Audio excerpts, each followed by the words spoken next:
Hello students, welcome once again in my class. हमने पिछले video में इसका इंट्रोडक्शन पार्ट पढ़ा था। इस वीडियो में हम पढ़ेंगे द बेसिक फीचर्स और the components of the cell.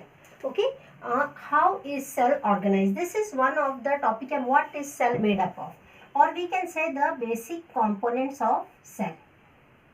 Components of cell अभी मैंने आपको लास्ट वीडियो में बताया था। अगर आपने नहीं देखा तो प्लीज़ इस वीडियो के पहले उस वाली वीडियो को ज़रूर देखें।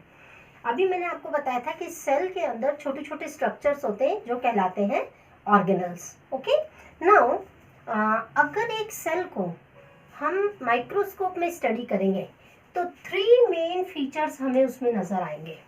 वो 3 फीचर्स कौन से हैं? एक तो है cell membrane, right. Cell membrane, उसको हम प्लाज्मा मेम्ब्रेन भी कहते हैं। Cell membrane is also called as plasma membrane. और एक और वर्ड है जो आपकी बुक में नहीं दिया है, हायर क्लासेस में वो पढ़ेंगे आप, प्लाज्मा लेमा भी कहा जाता है इसको। सेकेंड होता है nucleus and the third one is cytoplasm. और यही अगर आप थोड़ा सा ध्यान लगाइए तो आपने 8th क्लास में भी बेसिक कंपोनेंट्स में ये 3 ही पढ़ा था। सेल के अंदर जितनी भी एक्टिविटीज होती हैं या सेल के अंदर और बाहर जो भी मटेरियल का एक्सचेंज होता है वो इन तीनों ही कंपोनेंट्स की वजह से होता है। अब हम एक एक कंपोनेंट को अलग से स्टडी करेंगे। तो सबसे पहले हम पढ़ने वाले हैं सेल मेम्ब्रेन। सेल मेम्ब्रेन नाम से ही पता चल रहा है, यानी कि मेम्ब्रेन यानी कि वो होता है पूरा एक we can say a covering. तो सेल मेम्ब्रेन यूं समझ लीजिए सेल की आउटर कवरिंग है। क्लियर? ये दोनों ही तरह के सेल्स में पाई जाती है, प्लांट सेल में भी और एनिमल सेल में भी। मैं आपको थोड़ा सा बता दूं, प्लांट और एनिमल सेल जनरली उसमें ऑर्गेनल्स और स्ट्रक्चर लगभग सेम होता है सेल दोनों के सेल का, पर क्योंकि प्लांट की लाइफ एनिमल की लाइफ से थोड़ी डिफरेंट होती है इसलिए उनके सेल के स्ट्रक्चर में बहुत मामूली सा डिफरेंस होता है। तो सेल मेम्ब्रेन वो स्ट्रक्चर है जो एनिमल और प्लांट सेल दोनों में पाया जाता है। ये एनिमल सेल में outermost covering of the cell होता है, लाइक दिस। ठीक है, ये डबल मेम्ब्रेन स्ट्रक्चर होता है, ये डबल मेम्ब्रेन स्ट्रक्चर होता है और ये सेलेक्टिव परमिएबल होता है। ठीक है, सेलेक्टिव ये सेलेक्टिव परमिएबल मेम्ब्रेन कहलाता है। सेलेक्टिव परमिएबल का मतलब क्या होता है अपने आप पता चल जाएगा, जो सेलेक्ट करके परमिट करे, यानी कि मटेरियल्स को सेल के अंदर से बाहर और बाहर से अंदर, ओनली सेलेक्टेड मटेरियल्स को परमिट करता है सेल के बाहर और सेल के अंदर आने के लिए, इसीलिए इसको सेलेक्टिव परमिएबल मेम्ब्रेन कहा जाता है। ठीक है, नाउ इसके अलावा ये जो मेम्ब्रेन होती है ये किसकी बनी होती है? Cell membrane is made of lipid and protein. ध्यान रखना, जब आपसे सेल मेम्ब्रेन और सेल वॉल में डिफरेंस पूछेंगे तो ये आपको बताना होगा made of lipid and protein. Clear? इसके अलावा सेकेंड इंपॉर्टेंट फीचर इसका ये होता है, ये फ्लेक्सिबल होती है, फ्लेक्सिबल होती है। क्लियर? अब क्वेश्चन ये आता है, मैंने आपको ये तो कह दिया कि मूवमेंट हो जाता है, सेलेक्टिव परमिएबल मूवमेंट होता है, इसमें मटेरियल्स इन एंड आउट होते हैं। तो ये मूवमेंट होता कैसे है? इसमें 2 तरह की चीजों का मूवमेंट होता है सेल में। एक तो होता है गैसेस का मूवमेंट। गैसेस का मूवमेंट होता है डिफ्यूजन की प्रोसेस के थ्रू। अब ये डिफ्यूजन क्या है आपको मैं एक कॉमन जनरल लैंग्वेज में समझाती हूँ। मान लीजिए आपके घर में कुछ किचन में बन रहा है, ठीक है, उसकी खुशबू आपको आपके ड्राइंग रूम तक आ जाती है। मेन खुशबू कहाँ थी? किचन में, और वहां से यानी कि खुशबू ज्यादा कहाँ है? किचन में। धीरे धीरे फैलती फैलती फैलती खुशबू आपके ड्राइंग रूम तक आ गई। तो ये कैसे हुआ? जहां पे हायर कॉन्सेंट्रेशन थी गैस के मॉलिक्यूल्स की, वो कहाँ तक आई? लोअर एरिया में जहां पे नहीं थी। यही डिफ्यूजन है। ये जितनी हम खुशबू सूंघ पाते हैं डिफ्यूजन के प्रोसेस की वजह से होती है। गंध आती है, सूंघ लेते हैं, वो सब डिफ्यूजन। सो गैसियस मॉलिक्यूल्स का जो मूवमेंट होता है, गैसेस मॉलिक्यूल मूवमेंट जो होता है वो होता है डिफ्यूजन की प्रोसेस के थ्रू। तो हम इसको कैसे डिफाइन कर सकते हैं? It is the movement of particles, gaseous particles, from higher concentration to lower concentration. Okay, higher concentration to lower concentration, ये होता है डिफ्यूजन. अब मैं आपको ऐसे समझाती हूँ. सेल को अपनी मेटाबॉलिक एक्टिविटीज के लिए ऑक्सीजन की जरूरत होती है. क्लियर? अब ऑक्सीजन सारा यूज अप हो गया तो उसके अंदर अब कार्बन डाइऑक्साइड इकट्ठी हो जाएगी. क्योंकि कार्बन डाइऑक्साइड एक सेल्यूलर वेस्ट है तो उसको सेल से बाहर भेजना है, निकालना ही पड़ेगा. क्लियर? तो अब क्या होगा, कार्बन डाइऑक्साइड का कंटेंट सेल के अंदर ज्यादा हो गया कंपेयर टू एनवायरनमेंट. जब कार्बन डाइऑक्साइड का कंटेंट सेल के अंदर ज्यादा हो गया तो ऐसे में यहाँ पे लेस है और यहाँ पे मोर है. अब यहाँ पे जब यहाँ पे दोनों के कॉन्सेंट्रेशन में डिफरेंस आएगा तो कार्बन डाइऑक्साइड के मॉलिक्यूल्स अपने आप बाहर की तरफ लेस कॉन्सेंट्रेटेड एरिया की तरफ मूव करने लग जाएंगे और ऑक्सीजन जो बाहर कंपैरेटिवली टू सेल के बाहर ज्यादा है एनवायरनमेंट में, तो एनवायरनमेंट से ऑक्सीजन अंदर आने लग जाएगी और यही है डिफ्यूजन का process. Now the question comes, ठीक है गैसेस का तो समझ में आ गया. अब what about the water and other nutrients. Water and other nutrients का मूवमेंट कैसे होता है, वो होता है ऑस्मोसिस की प्रोसेस के through. What is that process called? Osmosis. Osmosis क्या है? It is a movement of water molecules from higher concentration to lower concentration. Same higher concentration में वाटर मॉलिक्यूल ज्यादा होंगे, सॉरी ऑस्मोसिस वाटर मॉलिक्यूल्स जहाँ पे ज्यादा होंगे वहां से कम एरिया की तरफ अपने आप मूव होंगे, दैट इज कॉल्ड ऑस्मोसिस. अब आपको समझ में आ गया कि मूवमेंट ऑफ पार्टिकल्स किस तरह से एक सेल के अंदर होता है. गैसेस का जो मूवमेंट होता है वो डिफ्यूजन के प्रोसेस के थ्रू और वाटर मॉलिक्यूल्स का मूवमेंट होता है ऑस्मोसिस के प्रोसेस के थ्रू. नाउ अब अगली बात हम ये जानेंगे कि क्या हो अगर हम एक प्लांट सेल या एक एनिमल सेल इनको हम शुगर सोल्यूशन या सॉल्ट सोल्यूशन में रख दे तो. ठीक है, 3 कंडीशंस वहां पे पॉसिबल हो सकती हैं. क्या कंडीशन होंगी देखिए. पहला, 3 कंडीशन ये है. मान लीजिए एक सेल को हमने शुगर के सोल्यूशन में डाला है. ठीक है, मैं 3 आपको कंडीशन समझा देती हूँ पहले. यहाँ तीनों में हमने सेल डाल दिया है. यहाँ जो सोल्यूशन है, यहाँ सोल्यूशन में शुगर सोल्यूशन है. मान लो ये शुगर सोल्यूशन है. क्लियर? शुगर सोल्यूशन है, सब में तीनों में शुगर सोल्यूशन है. यहाँ पे सेल के अंदर जितना शुगर का कॉन्सेंट्रेशन है ये यहाँ वाटर ज़्यादा है इसमें, यानी कि ये सोल्यूशन बहुत डाइल्यूट है. ज़्यादा क्या है? वाटर. इसमें वाटर बहुत कम है कंपेयर टू दिस वन. ठीक है, मैं सब में एग्जांपल भी बताऊंगी. और यहाँ पे दोनों जगह ही वाटर का कॉन्सेंट्रेशन बराबर है. अब देखिए क्या होगा. ऑस्मोसिस की प्रोसेस में आपको समझा रही हूँ. 3 चीजें होंगी. या तो ये सेल स्वेल हो जाएगा या श्रिंक हो जाएगा या इसमें कुछ भी फर्क नहीं पड़ेगा. ठीक है, अब देखिए इसमें अगर सेल के कंपैरेटिवली वाटर बाहर ज्यादा है तो क्या होगा, वाटर बाहर से अंदर की तरफ मूव होगा, जैसा कि हमने ऑस्मोसिस में पढ़ा था, from higher concentration to lower concentration. और ऐसे में क्या होगा, सेल स्वेल हो जाएगा. तो ये वाला जो सोल्यूशन है जिसमें वाटर का कंसेंट्रेशन बाहर ज्यादा है वो कहलाता है hypotonic solution. Right, hypotonic solution. तो हाइपोटोनिक सोल्यूशन में क्या हो रहा है, जो सेल है वो स्वेल अप हो रहा है, सेल स्वेल हो रहा है. ठीक है, अब देखो अगर वाटर का कंसेंट्रेशन कंपैरेटिवली अंदर के बाहर कम है, यानी कि सेल के अंदर वाटर ज्यादा है, जिस सोल्यूशन में हमने डाला है उसमें या तो शुगर ज्यादा है या सॉल्ट ज्यादा है, जो भी हम सोल्यूशन लेते हैं, तो ऐसे में क्या होगा, वाटर सेल में से निकल के बाहर आएगा. क्लियर? ये इस तरह का सोल्यूशन जो कि डाइल्यूटेड कम है, जिसमें वाटर का अमाउंट सोल्यूशन में कम है, वो कहलाता है हाइपरटोनिक सोल्यूशन. Hypertonic solution. और हाइपरटोनिक सोल्यूशन. राइट, और हाइपरटोनिक सोल्यूशन के अंदर सेल जो होता है वो क्या होता है, श्रिंक हो जाता है.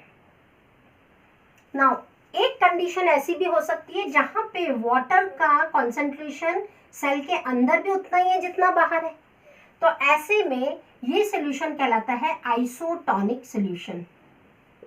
Isotonic solution.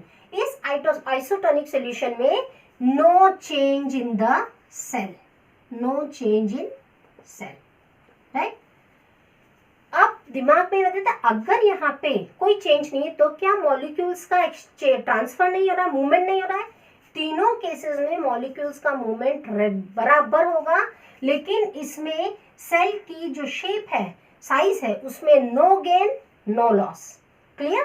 क्योंकि दोनों साइड ही वाटर का कंटेंट बराबर है। यहाँ बाहर कंटेंट कम था और अंदर ज्यादा था तो हायर कंसंट्रेशन से लोअर में आ गया, यहाँ वाटर बाहर ज्यादा था तो बाहर से अंदर चला गया।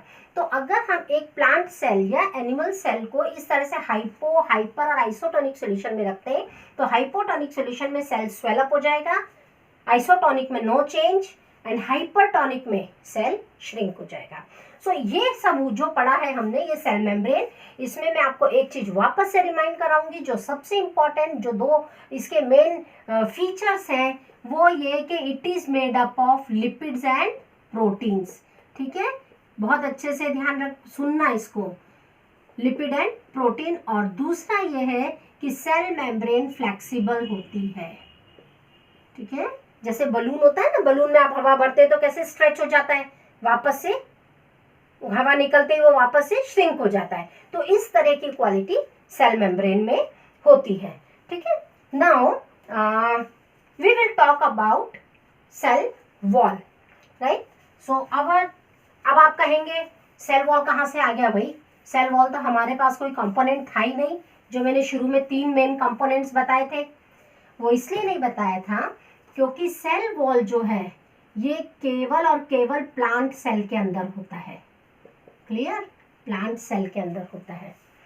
अभी सेल वॉल कैसा होता है, एक स्ट्रक्चर मैं आपको बना के बताती हूँ। जैसे ये एक सेल है, क्लियर, तो इसके बाहर एक बहुत रिजिड और टफ मेम्ब्रेन होती है जिसे कहते हैं सेल वॉल। और प्लांट के जितने भी सेल्स होते हैं इन सब में पाई जाती है, हर सेल में। और एक सेल दूसरे सेल से, ये एक सेल वॉल दूसरे सेल वॉल से लैमेले के थ्रू जुड़ी हुई रहती है, तो ये कहलाती है सेल वॉल। इसीलिए मैंने आपसे कहा था प्लांट सेल और एनिमल सेल में थोड़ा सा डिफरेंस होता है। सेल वॉल और सेल, ये प्लांट सेल है, अंदर के ऑर्गेनल्स कुछ ऑर्गेनल्स चेंज होते हैं, बाकी लगभग प्लांट और एनिमल सेल में सेम होते हैं। जो चेंज हो गए वो उसको भी हम आपके बुक में जितना दिया उसके हिसाब से डिस्कस करेंगे। Cell wall outermost membrane होती है प्लांट सेल में, और अंदर उसके अंदर होती है सेल मेम्ब्रेन। क्लियर? चलिए, इसमें एक चीज और आपकी दी हुई है नाउ, फीचर्स वेरी इंपॉर्टेंट, जो मैंने आपसे उसमें मेम्ब्रेन में लर्न करने के लिए कहा था। सेल वॉल बनी होती है सेल्यूलोज की। Cellulose is a type of complex sugar, okay, complex sugar. और ये बाय नेचर कैसी होती है? By nature it is rigid. अब आप डिफरेंस लिख सकते हैं। अगर मैं आपसे बोलती हूँ सेल वॉल और सेल मेम्ब्रेन में डिफरेंसेस लिखिए, तो सेल मेम्ब्रेन और सेल वॉल में पहला डिफरेंस क्या लिखेंगे? Cell wall is found only in plants whereas cell membrane is found in both plant and animal cell. Second difference, cell wall is made up of a complex sugar called cellulose, whereas the cell membrane is made up of lipid and protein. Cell wall is rigid in nature, exactly जैसे हमारे घर की दीवारें होती है ना, कितना ही धक्का मार लो, कितनी हवा भर लो, वो फूलेंगी नहीं, like that it is rigid, whereas cell membrane is flexible in nature. Now see, अब एक और क्वेश्चन मैं आपसे पूछती हूँ कि क्या हो अगर एक प्लांट सेल को एक एनिमल सेल को बहुत स्ट्रॉन्ग हाइपोटोनिक सॉल्यूशन में रख देंगे। सोच के बताइए जरा, अभी मैंने आपको बताया था ना हाइपो, हाइपर, आइसोटोनिक। अगर हम एक एनिमल सेल को हाइपोटोनिक सॉल्यूशन में रख देंगे तो क्या होगा? अभी सबसे पहले आपको मालूम होना चाहिए हाइपोटोनिक सॉल्यूशन के अंदर, स्ट्रॉन्ग हाइपोटोनिक सॉल्यूशन,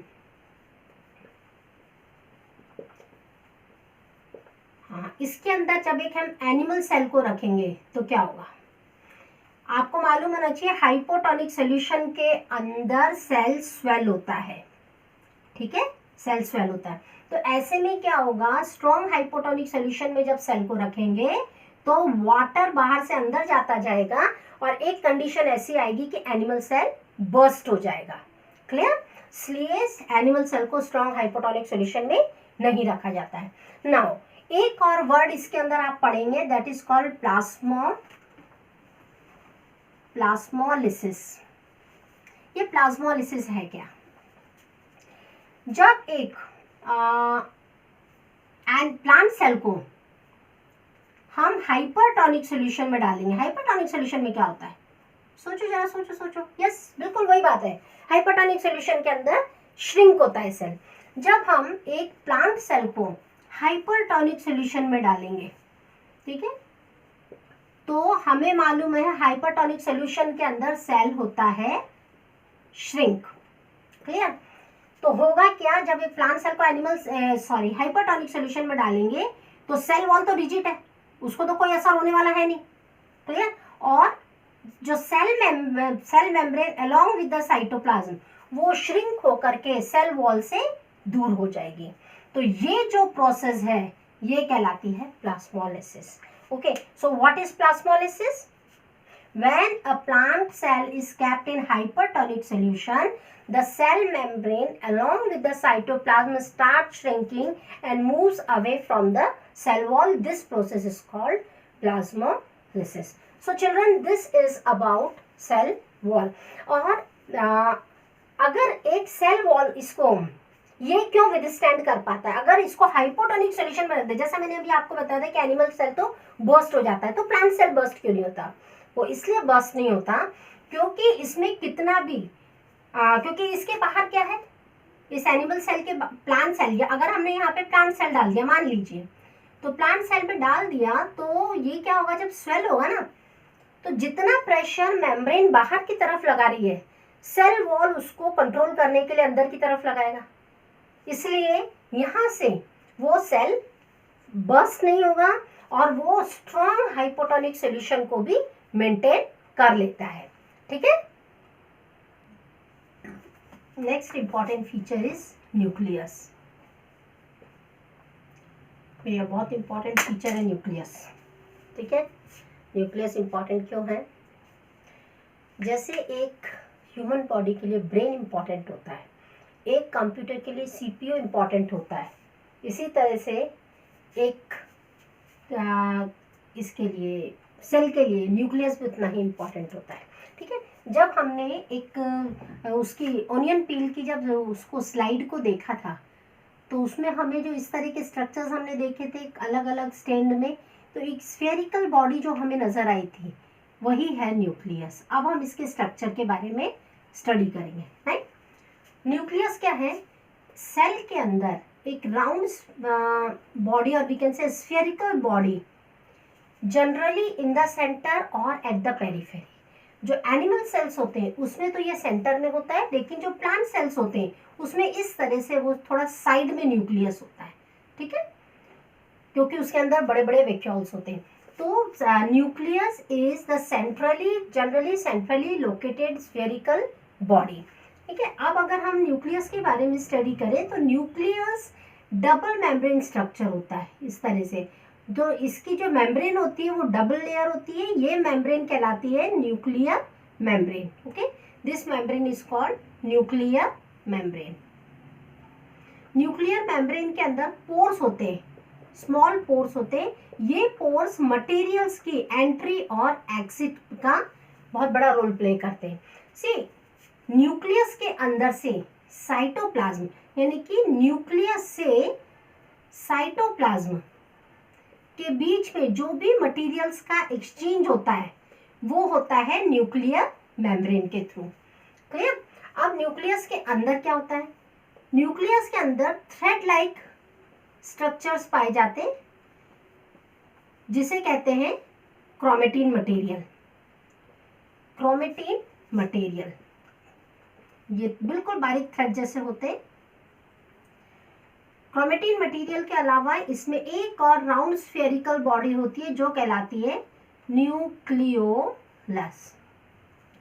ये क्रोमेटिन मटेरियल नॉर्मल कंडीशंस में सेल होता है तब होते हैं, लेकिन जब ये सेल डिवाइड होने की कंडीशन में आता है उस समय ये क्रोमेटिन मटेरियल इस तरह से कंडेंस होकर के कॉइल्ड फॉर्म में कंडेंस्ड हो जाते हैं और ये बन जाते हैं क्रोमोसोम्स। ठीक है, सो क्रोमेटिन मटेरियल जो है ये कंडेंस होकर के बनाते हैं chromosome.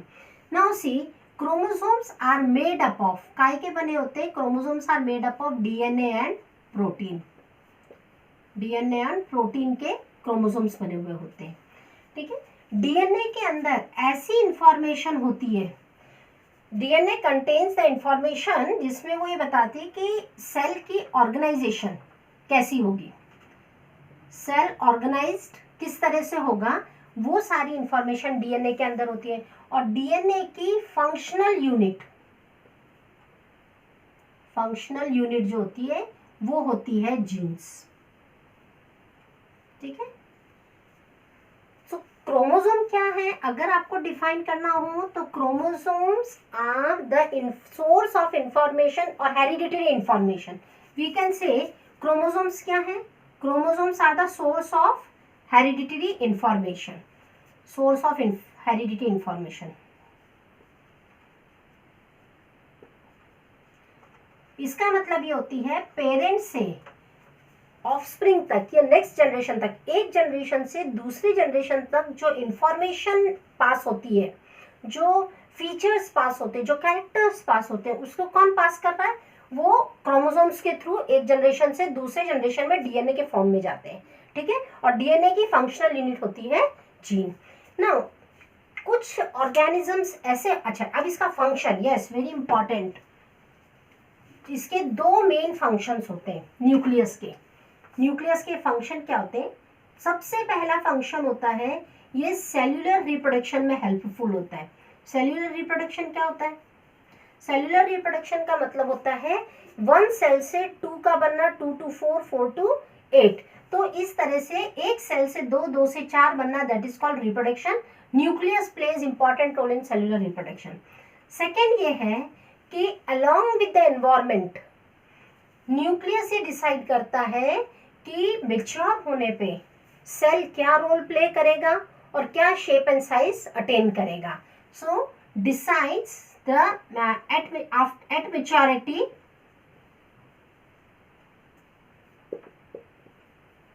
the organization and function of organization and function of cell। What मतलब कि समझ में आ गया होगा आपको कि जब सेल मेच्योर हो जाता है तो उसका ऑर्गेनाइजेशन क्या रोल एग्जिबिट करेगा, क्या फंक्शन प्ले करेगा, ये सब डिसाइड करता है न्यूक्लियस। अब देखिए कुछ ऑर्गेनिजम्स ऐसे होते हैं जिसके अंदर न्यूक्लियस वेल डेवलप्ड होता है, किसी में वेल डेवलप्ड नहीं होता। अब ये वेल डेवलप्ड मतलब क्या हो गया? जैसे कुछ बैक्टीरियाज ऐसे होते हैं, ठीक है, उनके अंदर न्यूक्लियस जो है वो वेल डेवलप नहीं होने का मतलब ये होता है कि न्यूक्लियस के चारों तरफ मेम्ब्रेन नहीं होती है, वो इस तरह से न्यूक्लियस पूरा बिखरा हुआ रहता है। ठीक है, ये बना हुआ होता है न्यूक्लिक एसिड का। न्यूक्लिक एसिड, इसको कहते हैं न्यूक्लियोइड। बेसिक जनरली हम सेल में इसको राउंड बॉडी को क्या बोलते हैं? न्यूक्लियस। लेकिन कुछ बैक्टीरिया या कुछ ऑर्गेनिजम्स ऐसे हैं जिसमें वेल डिफाइंड न्यूक्लियस नहीं होता है, तो वो कहलाता है न्यूक्लियोइड। राइट, ये न्यूक्लियोइड न्यूक्लिक एसिड का बना होता है। इसके अलावा इसमें राइबोसोम्स होते हैं। क्लियर? तो ऐसे सेल जिसमें न्यूक्लियोइड होता है, वेल डिफाइंड न्यूक्लियस नहीं होता है, ऐसे सेल्स कहलाते हैं prokaryotic cell. Okay, on the other hand वो सेल जिसमें कि न्यूक्लियस वेल डिफाइंड होता है, यानी कि ये न्यूक्लियर मेम्ब्रेन है इसके चारों तरफ, तो ऐसे सेल कहलाते हैं eukaryotic cell. Eukaryotic cell. Second important बात, जब हम ऐसे सेल को देखेंगे तो प्रोकैरियोटिक सेल जो होते हैं वो स्मॉल इन साइज होते हैं, स्मॉल इन साइज, जबकि इसकी साइज जो होती है comparatively to prokaryotic size large होती है। तीसरा डिफरेंस दोनों में ये होता है प्रोकैरियोटिक यूकैरियोटिक में कि इसके अंदर 1 क्रोमोसोम होता है, जबकि इसके अंदर मैनी क्रोमोसोम्स होते हैं। क्लियर? अच्छा, यहाँ मैंने लिखा नहीं है, यहाँ मैं लिख देती हूँ अनडिफाइंड न्यूक्लियस, अनडिफाइंड न्यूक्लियस, जबकि इसके अंदर होता है वेल डिफाइंड न्यूक्लियस। ये आपकी बुक में क्वेश्चन भी है, well defined nucleus.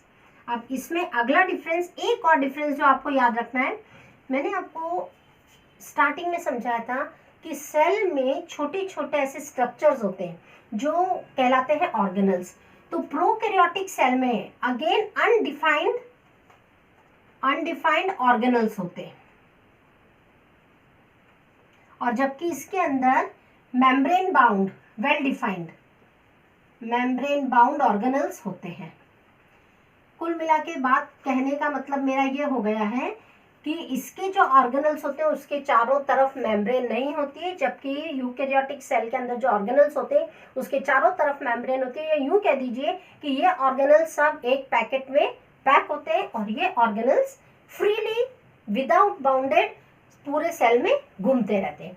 So this is all about the nucleus. ठीक है, अब हम पढ़ते हैं साइटोप्लाज्म के बारे में।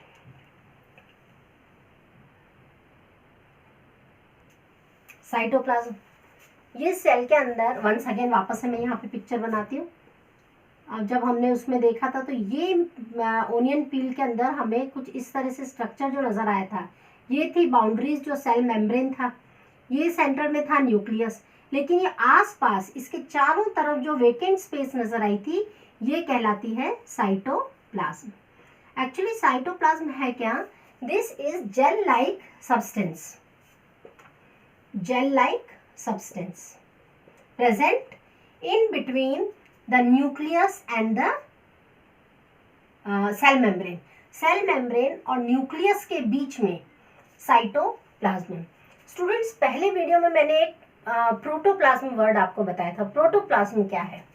देखो, ये जो जेल लाइक सब्सटेंस है ये सेल के अंदर भी होता है और न्यूक्लियस के अंदर भी होता है, यहाँ भी है और यहाँ भी है।